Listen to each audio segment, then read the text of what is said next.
हरे कृष्णा सभी को। आप सबका एक बार और स्वागत है श्रीमद् भागवतम के क्लास में। तो लगभग हम श्लोक नंबर 20 तक कर चुके थे।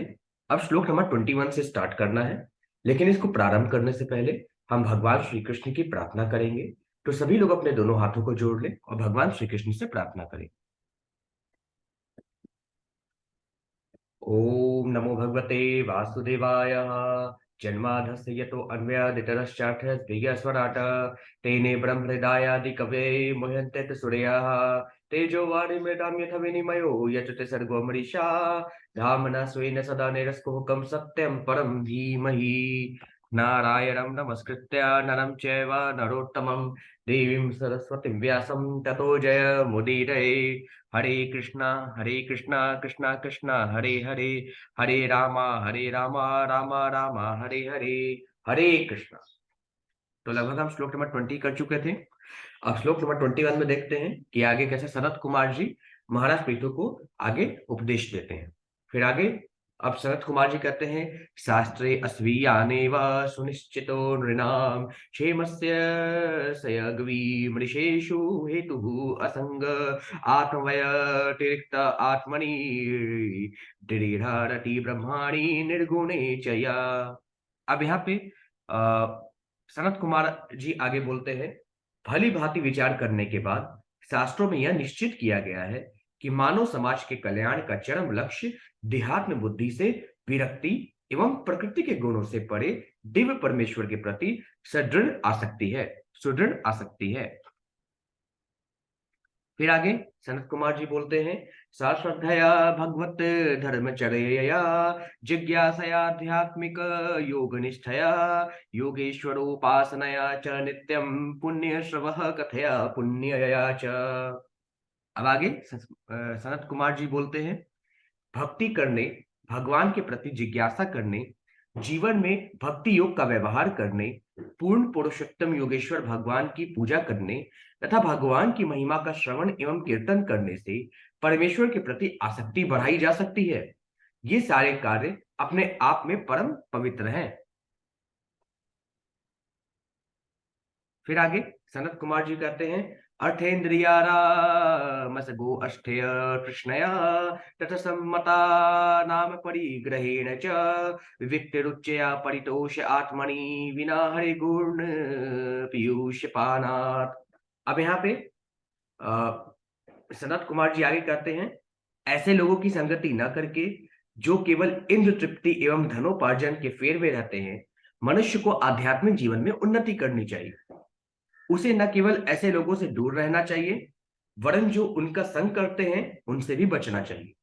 मनुष्य को अपना जीवन इस प्रकार ढालना चाहिए कि जिसमें उसे भगवान श्री हरि की महिमा का अमृत पान किए बिना चैन न मिले। इस प्रकार इंद्रिय भोग से विरक्ति उत्पन्न होने पर मनुष्य उन्नति कर सकता है। फिर आगे सनत कुमार जी कहते हैं, अहिंसया पारमाहंसया चर्या स्मृत्या मुकुंडा चरिता क्षय शिधुना यमैरा कर्मेन्द्रियमे अश्चापय निंदया निरीहया द्वंद्व तितिक्षया च। अब आगे शरद कुमार जी कहते हैं, आध्यात्मिक उन्नति के इच्छुक व्यक्ति को चाहिए कि वह अहिंसक हो, महान आचार्यों के पद चिन्हों का अनुगमन करे, भगवान की लीलाओं के अमृत का सदैव स्मरण करे, बिना किसी भौतिक कामना के यम नियमों का पालन करे और ऐसा करते हुए दूसरों की निंदा कदापि न करे। भक्त को अत्यंत सादा जीवन बिताना चाहिए और विरोधी तत्वों को द्वैतता से विचलित नहीं होना चाहिए। उसे चाहिए कि वह उन्हें सहन करना सीखे।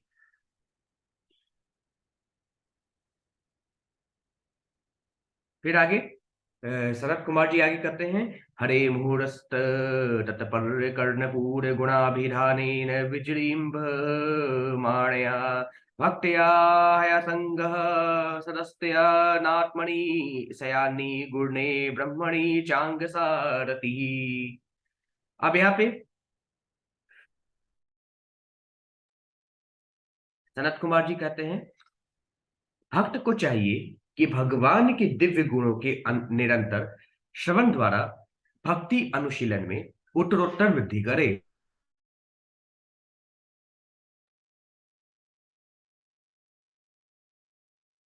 उत्तरोत्तर वृद्धि करें।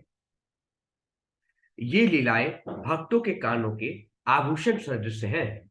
भक्ति करने तथा भौतिक गुणों को पार करने से मनुष्य सहज ही अध्यात्म में भगवान में स्थिर हो सकता है। फिर आगे सनत कुमार जी कहते हैं, यदा रति ब्रह्माणी नैष्ठिकी पुमानाचार्य वनज्ञान विरा विराग रमहसा धत्य विरयम हृदयम जीवकोशम पश्चात्मकम योनिमिवोठीनो अग्नि। अब आगे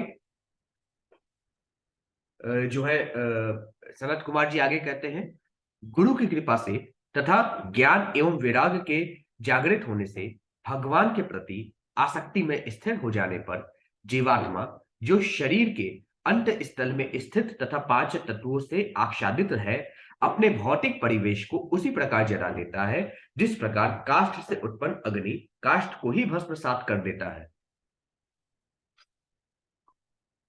फिर आगे शरद कुमार जी कहते हैं, दग्धाशयो मुक्ते समस्ते तद गुणो नैवात्मनो बहिरंत विर्चस्ते परात्मनो यदव्यवधानम पुरुषतात स्वप्ने यथा पुरुषस्ते विनाशे।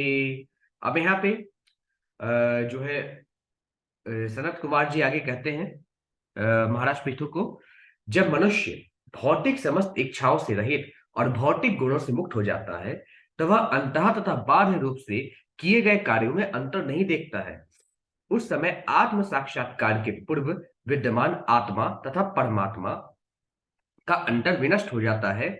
स्वप्न टूटने पर स्वप्न तथा स्वप्न देखने वाले के बीच कोई अंतर नहीं रह जाता है। फिर आगे सनत कुमार जी आगे कहते हैं, आत्मान मिंद्रियार्थम च परम यदु भयोरपि सत्यासे उपाधो वै पुमान पश्यति नान्यदा।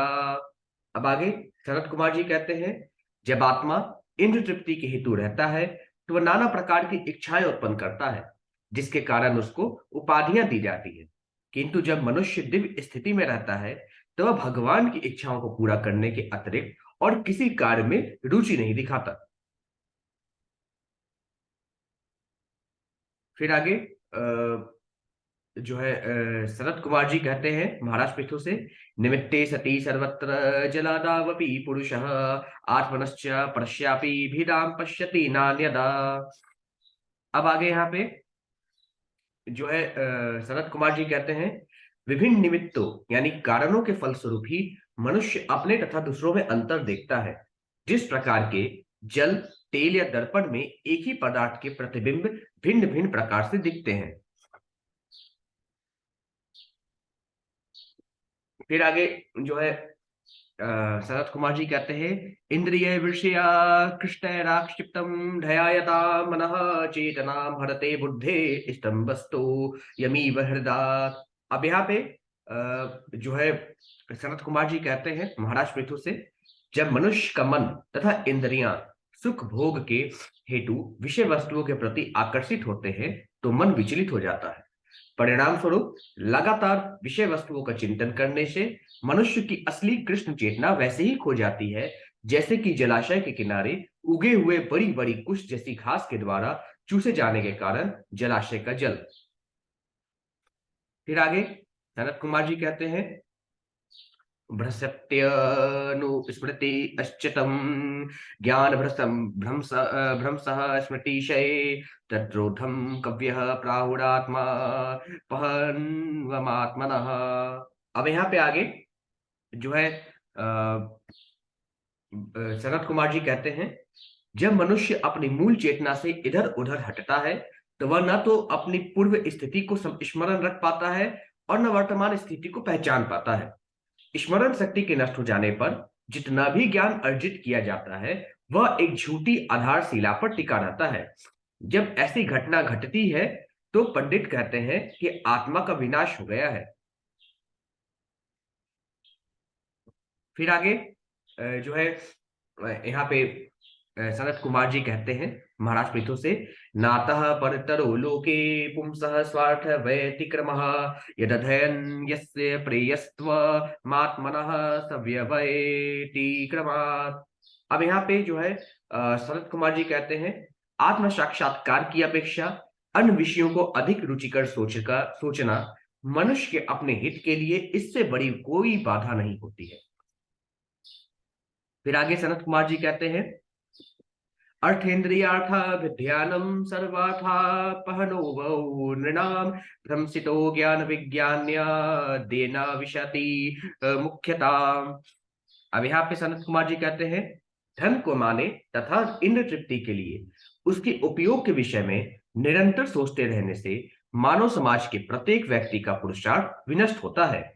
जब कोई ज्ञान तथा भक्ति से शून्य हो जाता है, वह वृक्षों तथा पत्थरों की सी जड़ योनियों में प्रवेश करता है। फिर आगे शरद कुमार जी कहते हैं, न कुर्यात कहिर्चित संगम तमस्त त्रिवम तितिरिषु धर्मार्थ काम मोक्षाणाम यद्यतयंत विधातकम। अब यहाँ पे जो है शरद कुमार जी कहते हैं, जो अज्ञान के सागर को पार करने की प्रबल इच्छा रखते हैं, उन्हें कभी भी तमोगुण के साथ नहीं जुड़ना चाहिए, क्योंकि सुखवादी कार्य धर्म, अर्थ, काम तथा मोक्ष के मार्ग में अत्यंत बाधक हैं। फिर आगे सनत कुमार जी कहते हैं, तत्रापि मोक्ष एवार्थ आत्यंती कथयिष्यते त्रैवर्ग्यो अर्थो यतोति नित्यम कृतांत भय संयुतः। अब यहाँ पे सनत कुमार जी कहते हैं, चारों पुरुषार्थ अर्थात धर्म, अर्थ, काम तथा मोक्ष में से मोक्ष को अत्यंत गंभीरता पूर्वक ग्रहण करना चाहिए। अन्य तीन तो प्रकृति के कठोर नियम अर्थात काल द्वारा नाशवान है।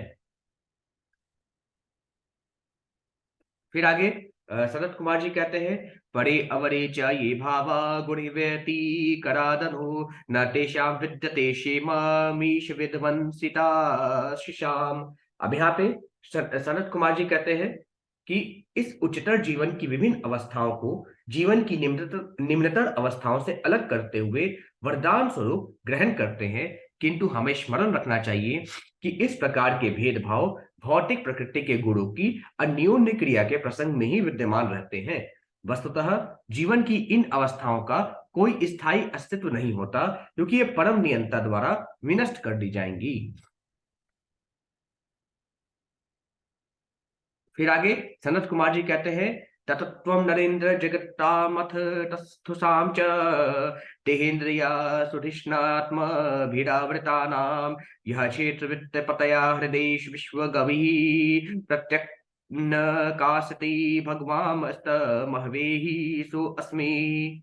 अब यहाँ पे जो है सनत कुमार जी कहते हैं आगे, उन्होंने राजा को उपदेश दिया कि अतः हे राजा पृथु, उन भगवान को समझने का प्रयास करो जो प्रत्येक हृदय में प्रत्येक जीव के साथ निवास कर रहे हैं, चाहे वह जड़ हो या अचड़। प्रत्येक जीव स्थूल भौतिक शरीर से तथा प्राण एवं बुद्धि से निर्मित सूक्ष्म शरीर से पूर्णतः आवृत है। अब आगे सनत कुमार जी कहते हैं, यस्मिन्निदं सदसदात्म तया विभाति माया विवेक विधुति इष्टजीवा हि बुद्धिः तं नित्य मुक्त परिशुद्ध विशुद्ध तत्त्वं प्रत्युर्कर्म कलील प्रकृतिं प्रपदते। अब यहाँ पे सनत कुमार जी कहते हैं, भगवान इस शरीर के भीतर कारण तथा कार्य के एकाकार रूप में अपने को प्रकट करते हैं, किंतु जो विवेक रस्सी में सर्प के भ्रम को दूर करने वाला है, यदि उससे किसी ने माया को पार कर लिया है, तो वही यह समझ सकता है कि परमात्मा भौतिक सृष्टि से परे है और शुद्ध अंतरंगा शक्ति में स्थित है। भगवान समस्त भौतिक कलमश से परे हैं और एकमात्र उन्हीं की शरण में हमें जाना चाहिए। फिर आगे सनत कुमार जी कहते हैं, यत पाद पंकज पलाश विलास भक्तयः कर्माशयं ग्रथिते मुदे मुदे ग्रथयन्ति सन्तः तद्वन्न रिक्त मतयो यतयो अपि रुधिस्त्रोतो गणाष्टमरणं स्मरणं भज वासुदेवम। अब आगे मैं यहाँ पे जो है सनत कुमार जी कहते हैं, जो भक्तजन नित्य ही भगवान की श्री चरण कमलों के अंगुष्ठों की सेवा में रत रहते हैं, वे सकाम कर्म की जोर से बंधी गांठ जैसी इच्छाओं को सरलता से लांग जाते हैं। चूंकि ऐसा कर पाना दुस्साध्य है, अतः अभक्तजन ज्ञानी तथा योगी इंद्र तृप्ति की तरंगों को रोकने का प्रयास करके भी ऐसा नहीं कर पाते। अतः तुम्हें आदेश है कि तुम वसुदेव के पुत्र श्री कृष्ण की भक्ति में लग जाओ। फिर आगे जो है सनत कुमार कहते हैं, कृक्षो महानिह भवार्णवं पलवेशाम षड्वर्ण नक्रम सुखेन तितीर्षन्ति ततत्वं हरे भर्गवतो भजनी यमरिंगणम कृतवोरूपम वैसन्यमुत्तरे दुसतराणम। अब यहाँ पे जो है सनत कुमार जी आगे कहते हैं, अज्ञान के सागर को पार करना अत्यंत कठिन है, क्योंकि उसमें अनेक भयानक मगरमच्छ भरे पड़े हैं। जो भक्त नहीं है वे इस समुद्र को पार करने के लिए कठिन तपस्या करते हैं, किंतु हम तुम्हारे लिए बता रहे हैं कि तुम एकमात्र भगवान के श्री चरण कमलों का आश्रय लो। वे समुद्र को पार करने के लिए नाव के समान है। यद्यपि सागर को लांघना कठिन है, किंतु भगवान के चरण कमलों की शरण ग्रहण करके तुम सभी संकटों को पार कर जाओगे। फिर आगे जो है अब मैत्री मुनि कहते हैं, श्री मैत्री उवाच स एवं ब्रह्मपुत्रेण कुमारेणात्म मेधशा दर्शितात्मगतिः सम्यक् प्रस्य अस्योवाच तम नृपः। अब यहाँ पे मैत्री मुनि कहते हैं, इस प्रकार ब्रह्मा के पुत्र कुमारों में से एक के द्वारा जो पूर्ण आत्मज्ञानी था, पूर्ण आत्मज्ञान प्राप्त करके राजा ने उनकी निम्नलिखित शब्दों में आराधना की। फिर आगे मैत्री मुनि कह रहे हैं कि अब राजा आराधना करते हैं। राजो उवाच कृतो मे अनुग्रह पूर्वम हरिनार्तानुकंपिनः तमापादयितुं ब्रह्मन् भगवन्यूयमागतः।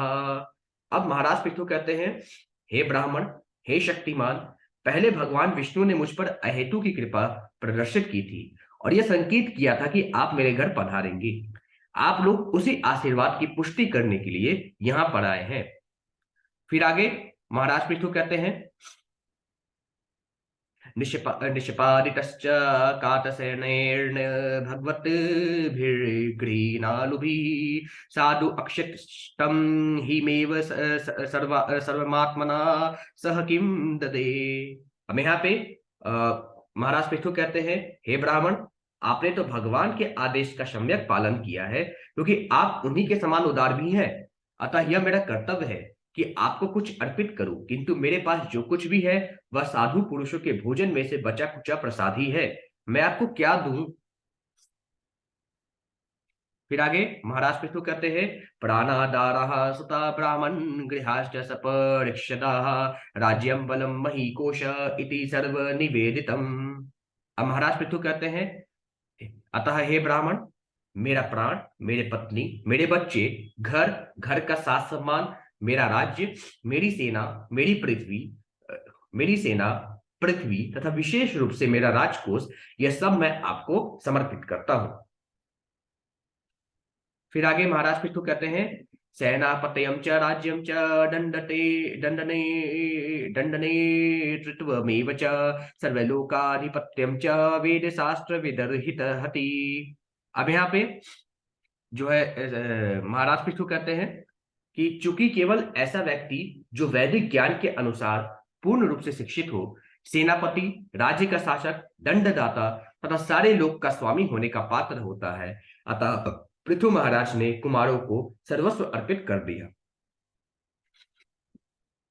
अब आगे मैत्री मुनि कहते हैं, सवमेव ब्राह्मणो भुंक्ते भुंक्ते स्वं वस्ति स्वं ददाति च तस्यैवानुग्रहेण त्वं नानं भुज्यते क्षत्रियादयः। अब यहाँ पे जो है महाराज पितृ कहते हैं सनत कुमार जी को, क्षत्रिय, वैश्य तथा शूद्र केवल ब्राह्मणों की कृपा से अपना भोजन प्राप्त करते हैं। केवल ब्राह्मण ही ऐसे हैं जो अपनी ही संपत्ति का भोग करते हैं, अपने कपड़े पहनते हैं और अपना ही धन दान में देते हैं। फिर आगे महाराज पृथु कहते हैं, यदि ऋषि भगवतो गतिरात्मवाद एकांततो निगीमिभिः प्रतिपादितः नः कृष्यन्त वदे भृकरुणः स्वकृतेन नित्यं को नाम तत् प्रतिकरोति विनोद पात्रम। अब यहाँ पे जो है सनत कुमार जी को महाराज पृथु कहते हैं, जिन व्यक्तियों ने भगवान के संबंध में आत्म साक्षात्कार के पथ को बताकर अपार सेवा की हो और जिनकी व्याख्याएं पूर्ण विश्वास एवं वैदिक साक्ष्य द्वारा हमारे उत्थान के लिए की जाती हो, भला उनसे उड़ीन होने के लिए अंजलि भर जल के अतिरिक्त और क्या अर्पित किया जा सकता है। ऐसे महापुरुषों को उनके ही कार्यों के द्वारा संतुष्ट किया जा सकता है जो उनकी अपार कृपावश मानव समाज के बीच में संवितरित हुए हैं। फिर आगे अब मैट्रिमोनी क्या कहते हैं? मैट्रिमोनी अब कहते हैं, आत्मयोगे पतयः आदिराजेन पूजितः शीलं तदीयं संसन्तः के अभवन् मिषताम् नृणाम्। अब यहाँ पे मैट्रिमोनी कहते हैं, महाराज पृथु द्वारा इस प्रकार पूजित होकर भक्ति में प्रवीण ये चारों कुमार अत्यंत गदगद हुए। दरअसल वे आकाश में दिखाई पड़े और उन्होंने राजा के शील की प्रशंसा की और सभी लोगों ने उनके दर्शन किए।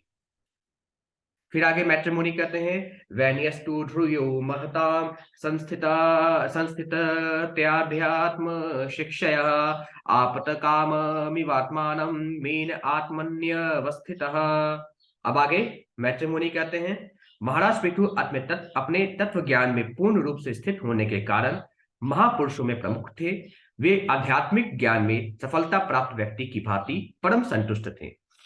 फिर आगे मैट्रिमोनी कहते हैं, कर्माणि च यथा कालम यथा देशम यथा बलम यथोचितम यथा वित्त करोद ब्रह्म सात कृतम। अब यहाँ पे सनत कुमार यहाँ पे जो है मैट्रिमोनी कहते हैं, आत्मसंतुष्ट होने के कारण महाराज पृथु समय, स्थान, शक्ति तथा आर्थिक स्थिति के अनुसार जितनी पूर्णता से संभव हो सकता था अपने कर्तव्यों को पूरा करते थे। इन सारे कार्यों के द्वारा उनका एकमात्र उद्देश्य परम सत्य को प्रसन्न करना था। इस प्रकार उन्होंने अपने कर्मों का भली भांति निर्वाह किया। फिर आगे मैट्रिमोनी कहते हैं, फलम ब्रह्माणि संन्यस्य निर्विसंग समाहितः कर्माध्यक्षम च मन्वाना आत्मानं प्रकृते परम। अब यहाँ पे मैट्रिमोनी कहते हैं कि महाराज पृथु ने अपने आप को प्रकृति से परे पूर्ण पुरुषोत्तम भगवान के शाश्वत दास के रूप में समर्पित कर दिया था। फलस्वरूप उनके कर्मों के सारे फल भगवान को समर्पित थे। वे अपने आप को सदैव सर्वेश्वर भगवान के दास के रूप में समझते रहे। फिर आगे मैट्रिमोनी कहते हैं, गृहेषु वर्तमानो अपि च साम्राज्य श्रियान्वितः नासज्जतेन्द्रियार्थेषु निर्हम्मतिर्कर्वत। अब आगे मैट्रिमोनी कहते हैं, महाराज पृथु जो अपने सारे साम्राज्य की संपत्ति के कारण अत्यंत ऐश्वर्यवान थे, घर में एक गृहस्थ की भांति रहते थे। चूंकि वे अपने ऐश्वर्य का उपयोग अपनी इंद्र तृप्ति के हेतु कभी नहीं करना चाहते थे, अतः वे विरक्त बने रहे, जिस प्रकार की सूर्य सभी परिस्थितियों में अप्रभावित रहता है। फिर आगे मैट्रिमोनी कहते हैं, एवं अध्यात्म योगेन कर्माणयनुसमाचरण पुत्रानुत्पादयामास पंचाचर्षयात्म सम्मतान। अब यहाँ पे मैट्रिमोनी कहते हैं, भक्ति की मुक्त अवस्था में स्थित होकर पृथु महाराज ने न केवल समस्त सकाम कर्मों को संपन्न किया, अपितु अपनी पत्नी अरची से 5 पुत्र भी उत्पन्न किए। निसंदेह उनके सारे पुत्र उनकी निजी इच्छा अनुसार उत्पन्न हुए थे। फिर आगे मैट्रिमोनी कहते हैं, विदिताश्वम ध्रुमकेशम हर्यक्षम द्रविणम युगवृकम सर्वेशाम लोकपालानाम दधारय कह पृथु गुणान। अब यहाँ पे मैट्रिमोनी कहते हैं कि विजिताश्व, ध्रुमकेश, हर्यक्ष, द्रविण तथा वृक नामक 5 पुत्र उत्पन्न करने के बाद भी पृथु महाराज इस लोक पर राज्य करते रहे। उन्होंने अन्य समस्त लोकों पर शासन करने वाले देवों के समस्त गुणों को आत्मसात किया। फिर आगे मैट्रिमोनी कहते हैं, गोपीठाय जगत सृष्टे काले स्वे स्वे अच्युतात्मकः मनोवाग वृत्ति भी सौम्य सौम्य गुणः संरज्यन प्रजः। मैत्र मुनि कहते हैं, चूंकि महाराज पृथु भगवान के पूर्ण भक्त थे, अतः वे सारे नागरिकों को उनकी अपनी अपनी इच्छा के अनुसार प्रसन्न रखते हुए भगवान की सृष्टि की रक्षा करना चाहते थे। अतः पृथु महाराज उन्हें अपनी वाणी, मन, कर्म तथा सौम्य आचरण से सभी प्रकार प्रसन्न रखते थे। फिर आगे मैत्र मुनि कहते हैं, राजे तयधा नामध्यम सोमराज इवा परः सूर्य बुद्धि सृजन गृहल अन्य प्रतपंश्च भुवो वसु। अब यहाँ पे मैत्र मुनि कहते हैं, महाराज पृथु चंद्र के राजा सोमराज के समान विख्यात हो गए। वे सूर्य देव के समान शक्तिशाली तथा कर संग्रहण करता भी थे। सूर्य ताप तथा प्रकाश बांटता है, किंतु साथ ही समस्त लोगों के जल को खींच लेता है। फिर आगे मैत्र मुनि कहते हैं, दुर्ग सृष्टे जशेवाग्नि महेंद्र इव दुर्जयः तितिक्षया धरित्रीव अद्योरिवा भृष्टदोर्णाम। अब आगे मैत्र मुनि कहते हैं, महाराज पृथु इतने प्रबल तथा शक्तिमान थे कि उनके आदेशों का उल्लंघन करना मानो अग्नि को जीतना था। वे इतने बलशाली थे कि उनकी उपमा स्वर्ग के राजा इंद्र से दी जाती थी, जिसकी शक्ति अजय है। दूसरी ओर महाराज पृथु पृथ्वी के समान सहिष्णु भी थे और मानव समाज की विभिन्न इच्छाएं पूरी करने में वे स्वयं स्वर्ग के समान थे। फिर आगे मैत्र मुनि कहते हैं, वर्षति सम यथा कामम पर्जन्य इव तर्पयन् समुद्र इव दुर्बोध्य सत्वेना चलरादिव। अब यहाँ पे मैत्र मुनि कहते हैं, जिस प्रकार वर्षा से हर एक की इच्छाएं पूरी होती हैं, उसी तरह महाराज पृथु सबों को तुष्ट रखते थे। वे समुद्र के समान थे, क्योंकि कोई उनकी गहराई को नहीं समझ सकता था, और उद्देश्य की दृढ़ता में वे पर्वतराज मेरु के समान थे। फिर आगे मैत्र मुनि कहते हैं, धर्मराडीव शिक्षायाम आश्चर्ये हिमवानिव कुबेर इव कोषाढ़यो गुप्तार्थो वरुणो यथा। अब मैत्र मुनि कहते हैं, महाराज पृथु की बुद्धि तथा शिक्षा मृत्यु के अधीक्षक यमराज की बिल्कुल समान थी। उनका ऐश्वर्य हिमालय पर्वत से तुलनीय था, जहां सभी बहुमूल्य हीरे, जवाहरात तथा धातुएं संचित हैं। उनके पास स्वर्ग के कोषाध्यक्ष कुबेर के समान विपुल संपत्ति थी। वरुण देवता के ही समान उनके रहस्यों का किसी को पता न था। फिर आगे मैत्र मुनि कहते हैं, मातरी अस्वेव सर्वात्मा बलेन महसौजसा अविश्य हयतया देवो भगवान भूतराडिव। मैत्र मुनि कहते हैं, अब महाराज पृथु अपनी शारीरिक बल तथा इंद्रिय शक्ति में वायु के समान बलशाली थे, जो कहीं भी तथा सर्वत्र आ जा सकता है। अपनी असहायता में वे शिव जी या सदाशिव के अंश सर्वशक्तिमान रुद्र के समान थे। फिर आगे मैत्र मुनि कहते हैं, कंदर्प इव सौंदर्ये मनस्वी मृगराडिव वात्सल्ये मनुवर्तृणाम प्रभुत्वे भगवानजः। मैत्र मुनि कहते हैं, वे शारीरिक सुंदरता में कामदेव के समान तथा विचारशीलता में सिंह के समान थे। वात्सल में वे स्वयं मनु के समान थे और अपनी नियंत्रण क्षमता में ब्रह्मा जी के समान थे। फिर आगे मैत्र मुनि कहते हैं, बृहस्पति ब्रह्मवादे आत्मवत् वे स्वयं हरि भक्तया गो गुरु विप्रेषु विश्वकशेनानुवर्तिषु